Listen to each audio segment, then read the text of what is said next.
The air by the Sea of Galilee smelled of salt and fish. It was a place of hard work and daily routines.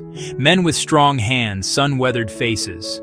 They earned their living from the deep blue water. Their days were measured by the sun's journey across the sky and the weight of the fish in their nets. This was their world, a cycle of casting, mending, and selling passed down through generations. The gentle lapping of waves against wooden boats, the cry of gulls overhead, the quiet talk of fishermen focused on their tasks. It was an ordinary place for ordinary people. Into this world of predictable labor, a new voice arrived.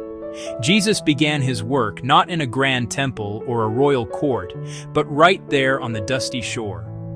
He walked with a purpose that seemed to draw the very air toward him.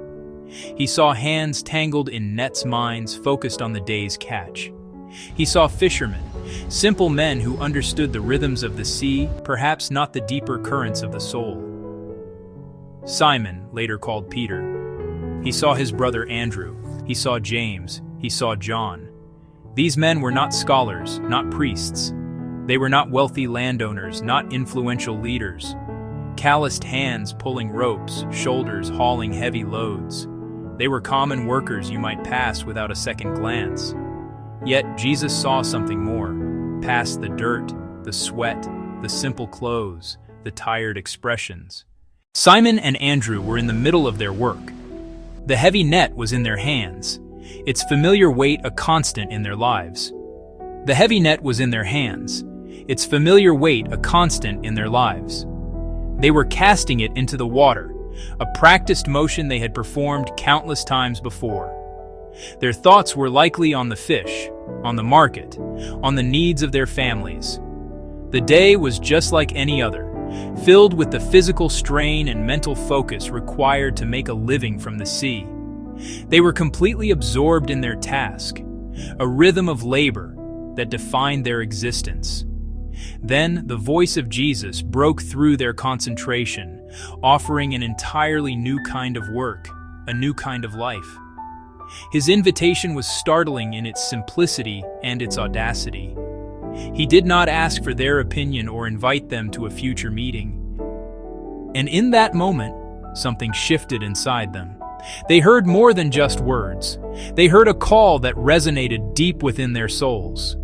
They looked up from their nets and saw not just a man, but a new horizon opening before them. They stood up, letting the heavy, wet net fall from their hands and splash into the water.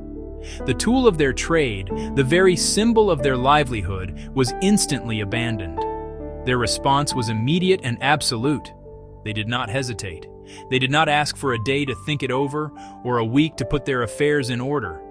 They did not question Jesus about salary, benefits, where they would sleep that night. They simply left everything. They walked away from their nets, which represented their entire financial security. They turned their backs on their boat, their most valuable possession. His eyes soon fell upon another pair of brothers, James and John. They were not casting nets into the water, but were instead in their boat, engaged in the tedious but essential task of mending. They sat with their father, Zebedee, repairing the holes and tears from previous catches. This was a family business, a legacy of hard work shared between a father and his sons. The boat was not just a workplace. It was a symbol of their family bond. It spoke of their shared history. It hinted at their collective future. Their hands were busy, their focus narrow, their world contained within the wooden walls of that vessel. Just as he had with Simon and Andrew, Jesus extended the same call. The words floated across the water to them, simple and direct, yet carrying an undeniable authority. For James and John, this call was not just an invitation to a new job. It was an invitation to leave their entire world behind. It was a call to walk away from their father, the man who had taught them everything they knew. It was a call to abandon the family business, the very source of their identity and provision. The choice before them was stark and immediate: stay in the boat with what was known, or step out onto the shore toward the unknown. Their reaction was just as swift and decisive as that of the first two brothers. They did not finish mending the net in their hands. They did not have a long conversation with their father to explain their decision or ask for his blessing. The Bible tells us they immediately left the boat and their father. Imagine the scene: two sons laying down their tools, standing up in the small boat, and stepping over the side onto the shore without a backward glance. They walked away from their family inheritance and their filial duty, compelled by a call that was more powerful than any earthly obligation. This tells us that following God's call can sometimes require immense personal sacrifice. It may ask us to rearrange our most important relationships and priorities. For James and John, it meant choosing the call of their new master over the comfort of their family circle. This does not mean God calls us to dishonor our families, but it does show that our ultimate allegiance must be to Him.